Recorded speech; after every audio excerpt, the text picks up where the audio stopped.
नमस्कार दोस्तों, मैं इरफान खान गुरुकुल के इस YouTube चैनल पर एक बार आपका फिर से स्वागत करता हूं। आज हम लोग पानीपत डिस्ट्रिक्ट के बारे में डिस्कस करने वाले हैं, क्योंकि पानीपत से आपके एग्जामों में बहुत सारे क्वेश्चन पूछे जाते हैं। पानीपत की 3 ऐतिहासिक लड़ाइयां हैं जो SSC और HSSC दोनों ही बार बार पूछती हैं। तो सारे क्वेश्चन जो पानीपत डिस्ट्रिक्ट से बनते हैं वो हम लोग डिस्कस करेंगे। तो पानीपत डिस्ट्रिक्ट आज हम पढ़ने वाले हैं, डिस्कस करेंगे कि पानीपत से क्या क्या क्वेश्चन आपके एग्जाम में पूछे जाते हैं। पानीपत, आपको सारी जो डाउट है पानीपत से मैं आज क्लियर करने वाला हूं। सबसे पहले डियर स्टूडेंट, पानीपत की स्थापना पूछी जाती है कि पानीपत की स्थापना किस वर्ष हुई। तो याद रखना है, पानीपत की जो स्थापना हुई है वो 1 नवंबर 1989 को की गई थी। याद रखना है 1989 ये वो साल है जब क्या हुई थी, भगवान की हरियाणा के लोगों पर कृपा हुई थी। तो मैं आपको बता देता हूं डियर स्टूडेंट, हरियाणा के लोगों पर कभी भी भगवान की कृपा नहीं होती। लेकिन आपको 4 डिस्ट्रिक्ट एक साथ 1989 बने थे, उनकी आपको एक ट्रिक याद रखनी है, जिनमें आपको सबसे पहले के आता है। के का जो मीन्स होता है वो कैथल होता है। उसके बाद आर से अगर आपसे पूछा जाए तो याद रखना है रेवाड़ी। पी की अगर मैं बात करूं तो पी से अभी अपना जो जिस डिस्ट्रिक्ट को डिस्कस करने वाले यानी पानीपत, और वाई से हमारा जो डिस्ट्रिक्ट बनता है वो कौन सा है, यमुनानगर। यानी 1 जो नवंबर 1989 ये वो साल है जब हरियाणा के लोगों पर भगवान की कृपा हुई और 4 डिस्ट्रिक्ट क्या बन गए थे, एक साथ बन गए थे। उसके बाद आपको याद रखना है क्लास 1989 से नेशनल जीके में भी क्वेश्चन बनता है।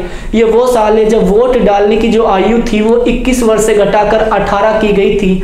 और एग्जामिनर ये भी पूछता है कि किस संशोधन से की गई, तो उत्तर होगा 61वां संविधान संशोधन। उसके बाद अगर ये तो हो गई इसकी स्थापना की बात, उसके बाद अगर मैं इसकी तहसील की बात करूं कि पानीपत में कुल कितनी तहसील है, तो याद रखना है डियर स्टूडेंट, पानीपत के अधीन 5 तहसील आती हैं जो पेपर में पूछी जा सकती हैं। सबसे पहले अगर मैं बात करूं तो पानीपत स्वयं में क्या है, अपने आप में एक तहसील है। उसके बाद दूसरी तहसील की मैं बात करूं तो दूसरी तहसील जो हमारी है वो है समालखा। तीसरी तहसील की अगर मैं बात करूं, ये भी आपसे पूछा जाता है कि इसराना नामक शहर किस जिले में आता है। अगर चौथी तहसील की मैं बात करूं तो पेपर में पूछा जाता है कि बापोली नामक तहसील किस जिले के अधीन आती है। तो याद रखना है किसके अधीन आती है, पानीपत के अधीन आती है। उसके बाद एक और आपसे तहसील पूछी जाती है कि मतलौंडा तहसील किस जिले के अधीन आती है। तो ये भी याद रखना है पानीपत के अधीन आती है। ये पानीपत की 5 तहसील है जो एग्जाम में बार बार पूछी जाती है।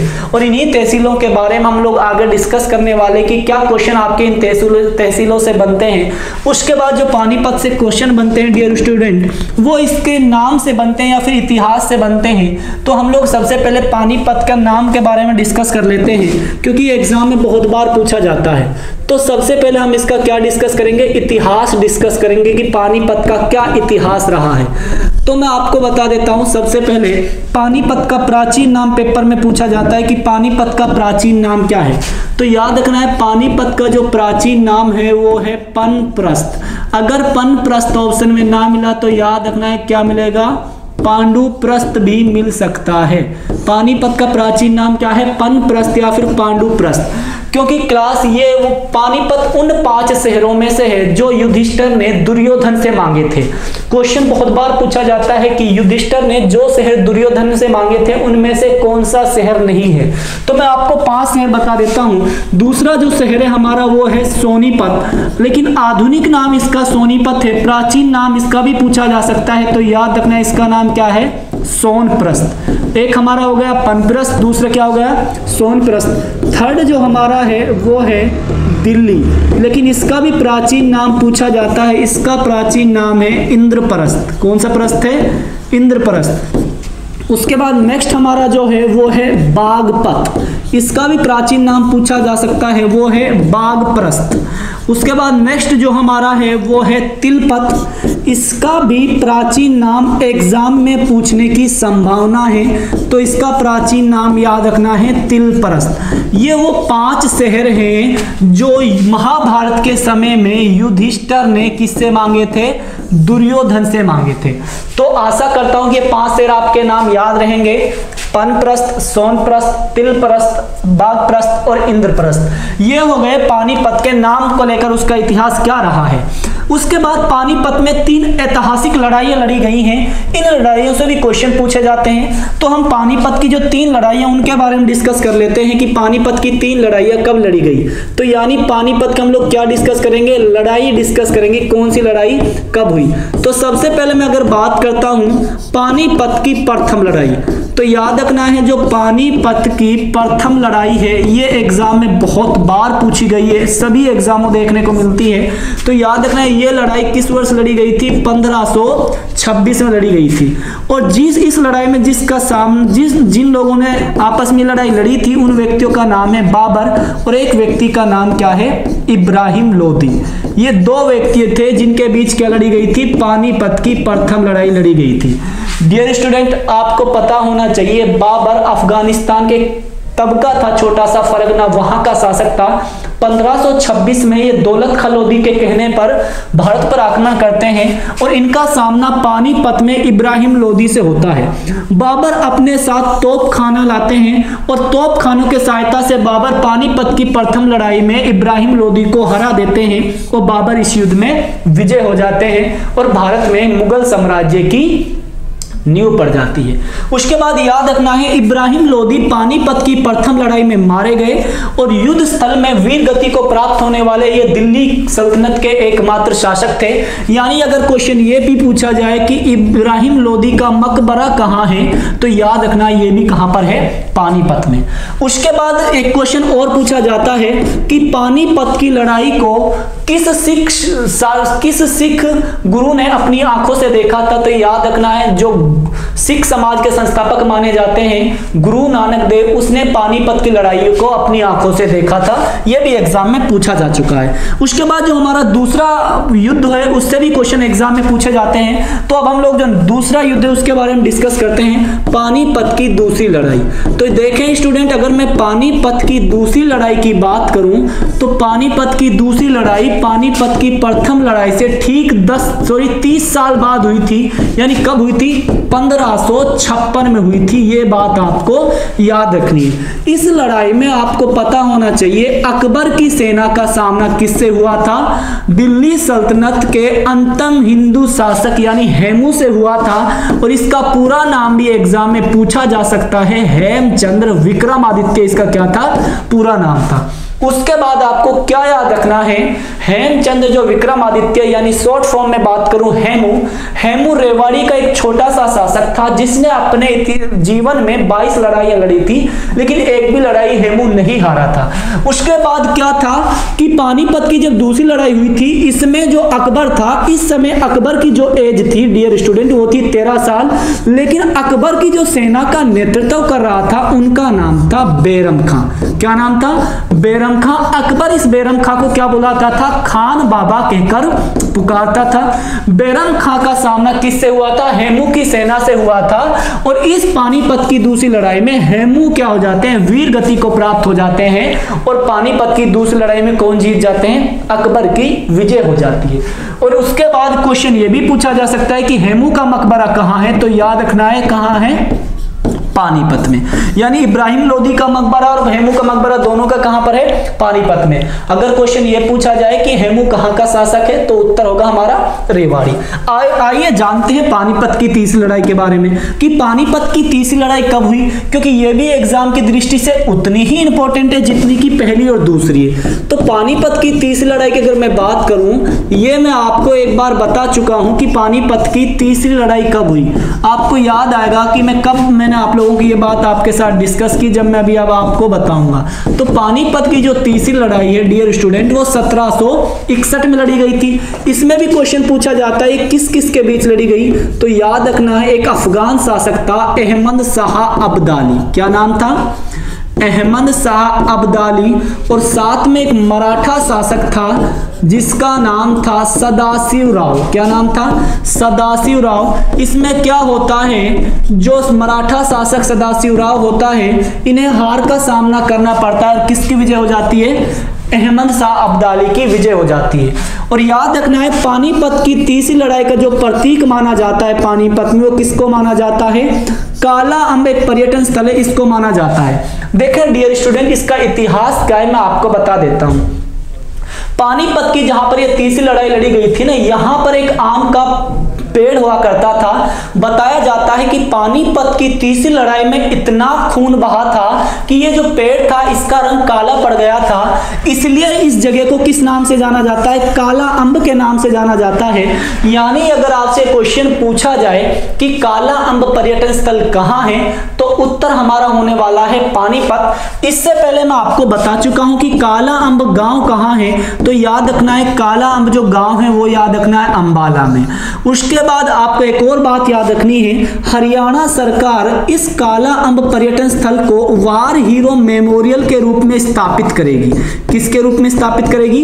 वार हीरो मेमोरियल के रूप में स्थापित करेगी। ये थी पानीपत की 3 लड़ाइयां जो आपसे एग्जाम में पूछी जाती हैं, क्योंकि इन 3 लड़ाइयों ने भारत देश का भाग्य ही चेंज कर दिया था। उसके बाद मैं आगे चलता हूं कि पानीपत के इतिहास से और क्या क्वेश्चन बनते हैं। अब जो क्वेश्चन बनते हैं वो बनते हैं 1857 की क्रांति से।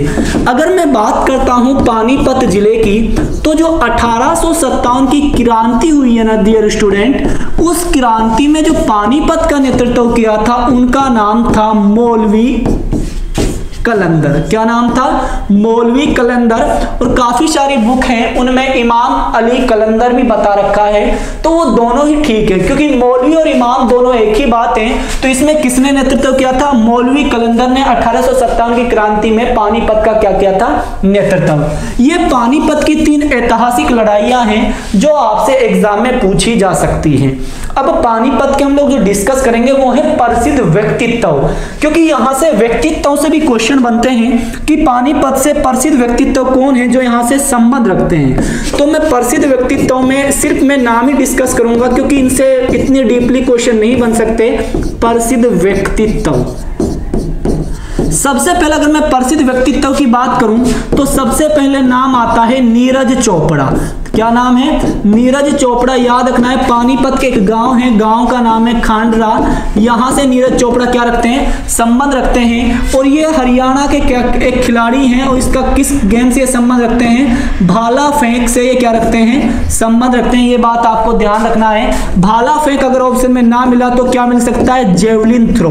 क्या है? दोनों एक ही बात है। जेवलिन थ्रो से कौन संबंध रखते हैं? नीरज चोपड़ा संबंध रखते हैं, जिन्होंने 2018 में जो राष्ट्रमंडल गेम हुए थे और एशियाई गेम हुए थे उनमें स्वर्ण पदक जीता था। दूसरा जो नाम आता है वो आता है अल्ताफ हुसैन हाली।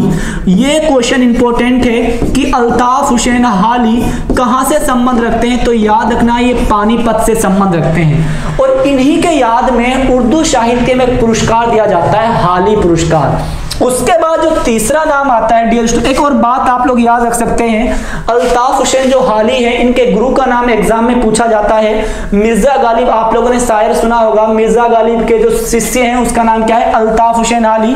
जन्म पानीपत में हुआ था। इन्हीं के जो याद में उर्दू साहित्य में हाली पुरस्कार दिया जाता है। नेक्स्ट जो नाम है पानीपत से वो भी इंपॉर्टेंट है, क्योंकि एग्जाम में बहुत बार क्वेश्चन पूछा जाता है। एक खिलाड़ी है जिनका नाम है सीमा अंतिल।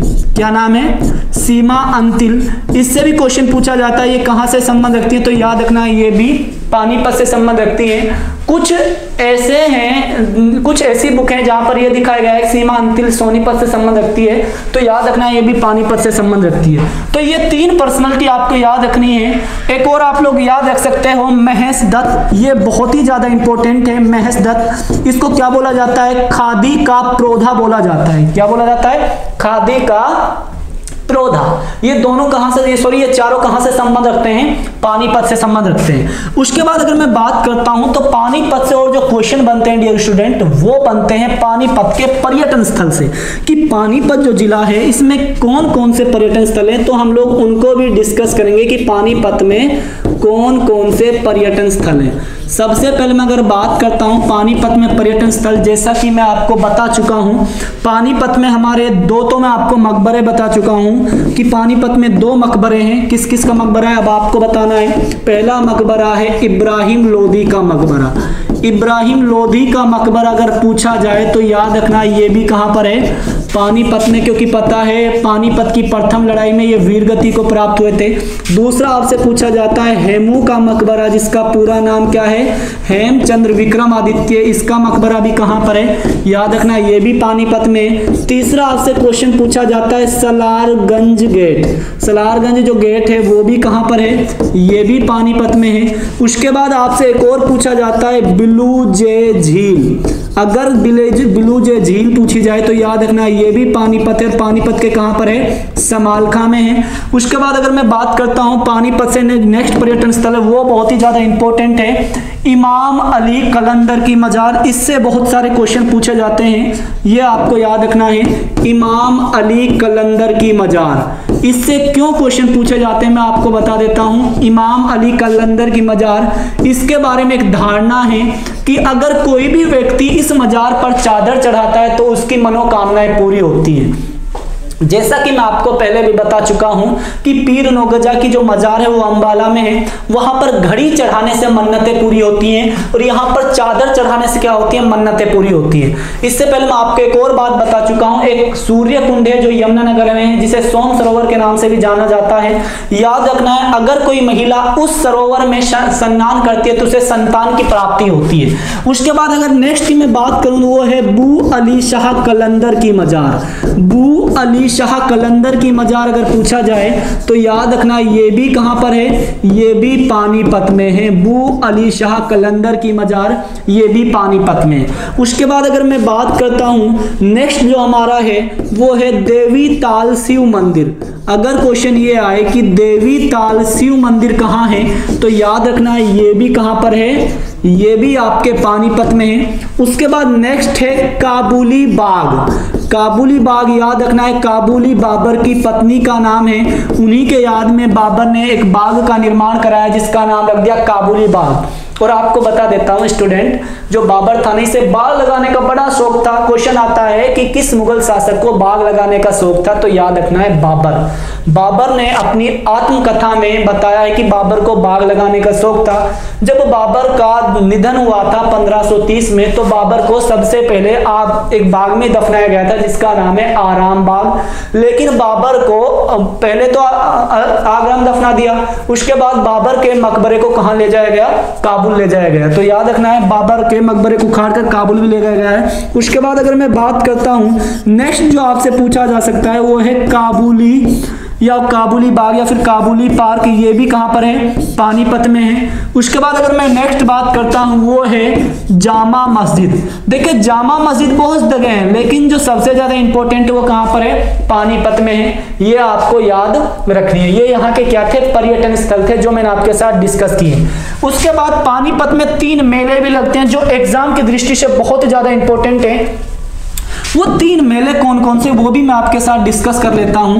पानीपत में जो 3 मेले लगते हैं या फिर मैं बोल सकता हूं मेला कौन कौन सा मेला पानीपत में लगता है। सबसे पहले अगर मैं बात करता हूं पहला जो मेला पानीपत में लगता है वो याद रखना है पाथरी माता का मेला। क्वेश्चन आता है कि पाथरी माता का मेला कहां लगता है तो याद रखना है पानीपत में। दूसरा क्वेश्चन है कलंदर मजार का मेला, कलंदर मजार का मेला ये भी कहां पर लगता है, पानीपत में लगता है। उसके बाद नेक्स्ट जो हमारा है वो है दुर्गा अष्टमी का मेला। अगर ये पेपर में पूछा जाए याद रखना है दुर्गा अष्टमी का मेला तो ये भी कहां पर लगता है, पानीपत में लगता है।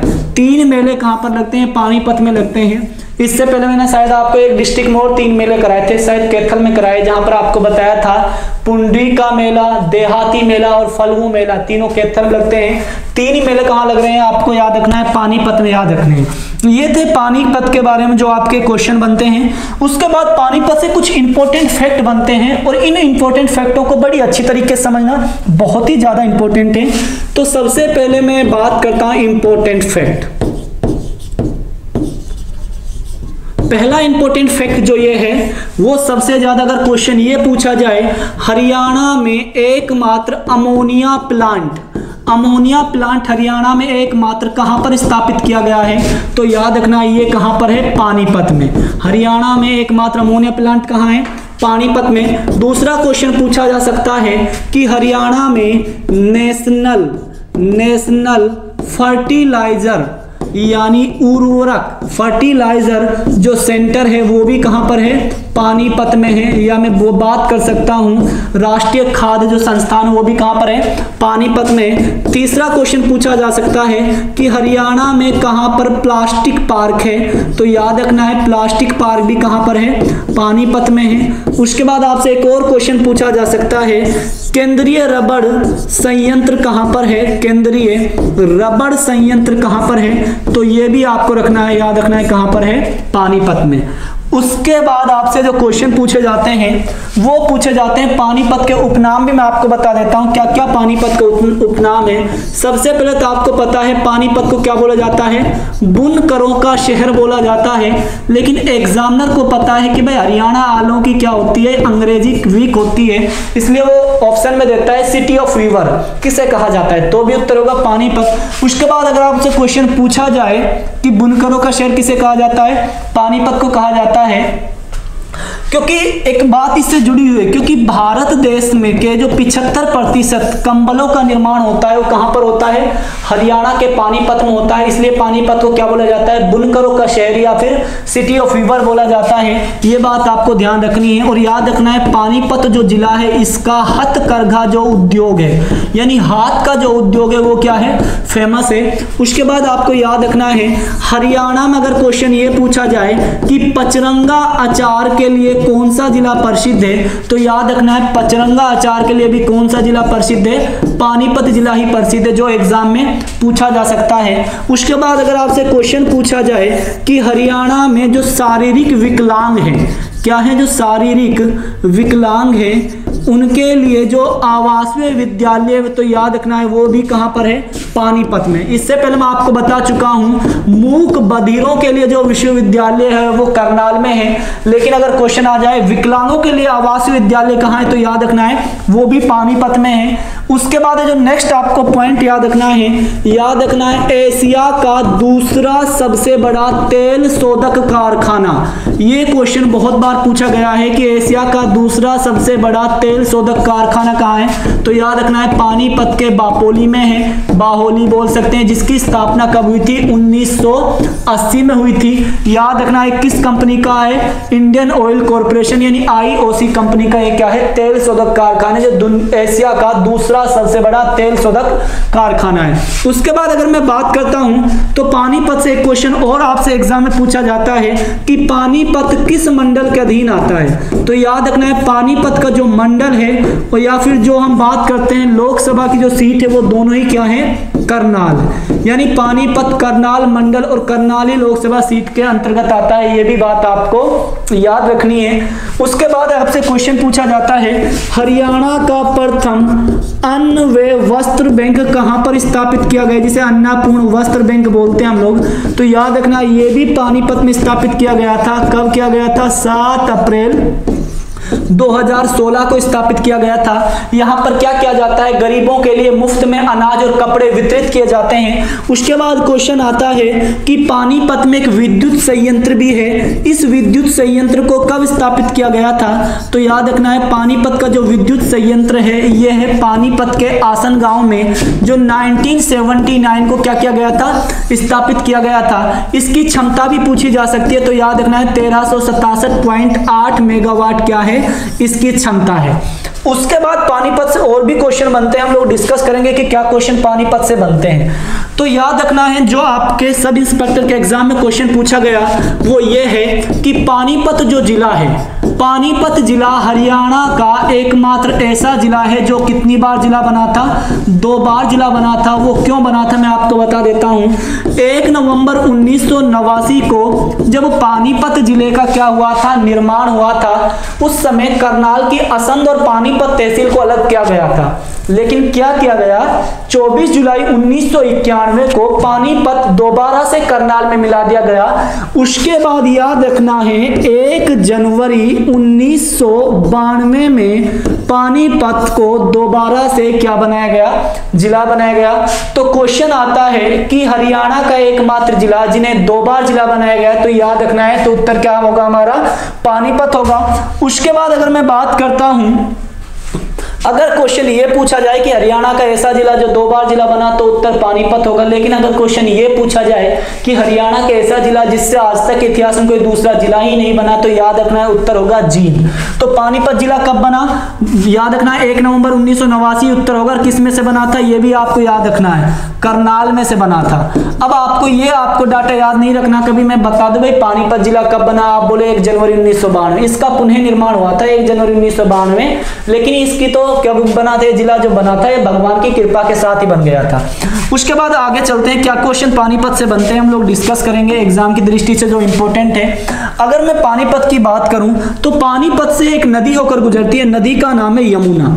तो याद रखना है पानीपत से कौन सी नदी होकर गुजरती है, तो पानीपत से यमुना नदी होकर गुजरती है। ये भी आपको मैं बता देता हूं, यमुना नदी के बारे में सारी बात ही बता देता हूं। यमुना नदी हरियाणा में कहां से प्रवेश करती है, यमुनानगर से प्रवेश करती है। उसके बाद कहां जाती है, करनाल जाती है। उसके बाद आपका पानीपत जाती है, उसके बाद सोनीपत जाती है। उसके बाद ये दिल्ली में प्रवेश कर जाती है। दिल्ली के बाद ये कहां पर जाती है, फरीदाबाद में जाती है। और फरीदाबाद के बाद ये कहां जाती है, पलवल में जाती है। और पलवल के हसनपुर से ये उत्तर प्रदेश में प्रवेश कर जाती है। यानी अगर मैं पानीपत की बात करूं तो याद रखना है पानीपत से कौन सी नदी होकर गुजरती है, यमुना नदी होकर गुजरती है। उसके बाद अगर क्वेश्चन ये आए कि पानीपत किस राष्ट्रीय राजमार्ग पर बसा हुआ है, तो याद रखना है NH1 पर पानीपत क्या हुआ है, बसा हुआ है। उसके बाद पानीपत से जो इंपॉर्टेंट पॉइंट बनते हैं वो यही पॉइंट बनते हैं। लेकिन मैं आपको 2-3 पॉइंट और बता देता हूं कि पानीपत से और क्या क्या क्वेश्चन आपके एग्जामों में पूछे जा सकते हैं। तो याद रखना है, एक तो पानीपत से जो नेक्स्ट पॉइंट आपको याद रखना है बहुत ही ज्यादा इंपॉर्टेंट है कि पानीपत और आपको पता है कि करनाल दोनों क्या हैं, एक ही लोकसभा की सीट है। और याद रखना है यहां से जो वर्तमान में सांसद है उसका नाम पेपर में पूछा जा सकता है। याद रखना है क्या है, संजय भाटिया यहां से वर्तमान में सांसद हैं। ये क्वेश्चन थे जो पानीपत से आपके बहुत ही ज्यादा इंपॉर्टेंट थे। आशा करता हूं कि सारी बातें आपको अच्छे से समझ में आई होंगी। एक बार मैं आपको और बता देता हूं कि पानीपत से मैंने क्या क्या डिस्कस किया है। तो मैं सारी बातें आपको बता देता हूं कि पानीपत से मैंने क्या क्या आपके साथ डिस्कस किया है जो एग्जाम की दृष्टि से इंपॉर्टेंट है।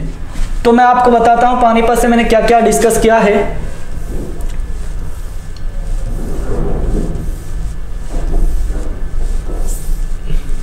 देखें डियर स्टूडेंट, सबसे पहले मैंने पानीपत की स्थापना की बात करी। पानीपत की जो स्थापना हुई थी वो आपको पता है कब हुई थी भाई, पानीपत की स्थापना, देखिए पानीपत की जो स्थापना हुई है वो 1 नवंबर 1989 हुई थी, आपको पता है। उसके बाद आपको पता होना चाहिए कि पानीपत के अंदर कितनी तहसील आती हैं, पानीपत के अंदर 5 तहसील आती हैं जो मैंने आपको बताई थी। उसके बाद पानीपत का इतिहास बताया था कि पानीपत उन 5 शहरों में से जो युधिष्ठिर ने दुर्योधन से मांगे थे। 3 लड़ाइयां भी हम लोगों ने डिस्कस की है, 1857 की क्रांति भी डिस्कस की है, प्रसिद्ध व्यक्तित्व भी हम लोगों ने पढ़े हैं। उसके बाद पर्यटन स्थल हम लोगों ने डिस्कस किए हैं। उसके बाद यहाँ पर 3 मेले लगते हैं, ये भी मैंने आपको बताया है। और कुछ इंपॉर्टेंट फैक्ट हैं जैसे अमोनिया प्लांट हो गया, नेशनल फर्टिलाइजर सेंटर हो गया, प्लास्टिक पार्क हो गया, केंद्रीय रबर संयंत्र हो गया। उसके बाद आपको पता है इसे क्या बोला जाता है, बुनकरों का शहर बोला जाता है। उसके बाद मैंने बताया था यहाँ पर शारीरिक विकलांग का आवासीय विश्वविद्यालय भी है। लेकिन याद रखना है मूक बधिरों का करनाल में है। विद्युत संयंत्र, अन्ना वस्त्र बैंक भी यहीं पर है। पानीपत जिला 2 बार बना था, ये भी मैंने आपको बता दिया। यमुना नदी भी यहाँ से होकर गुजरती है। और लास्ट मेरा जो पॉइंट है वो आपको याद रखना है, पानीपत का जो समालखा है इसे मिनी औद्योगिक केंद्र के नाम से भी जाना जाता है। और याद रखना है पानीपत का जो समालखा है यहाँ पर नेस्ले कंपनी की क्या बनाई जाती है, बिस्कुट वगैरह भी बनाई जाती है। आशा करता हूं कि जो भी बातें मैंने पानीपत डिस्ट्रिक्ट से डिस्कस की हैं ये आपको अच्छे से समझ में आई होंगी। अगर नहीं आए तो आप लोग वीडियो को दोबारा भी देख सकते हो। और हमारे चैनल को आप लोग ज़्यादा से ज़्यादा लाइक, सब्सक्राइब और शेयर करा करो। जितने भी आपके एजुकेशन ग्रुप हैं दोस्तों के, उन सभी में शेयर करा करो। आज के लिए इतना ही है, मिलते हैं हम लोग नेक्स्ट क्लास में। Thank you and have a nice day.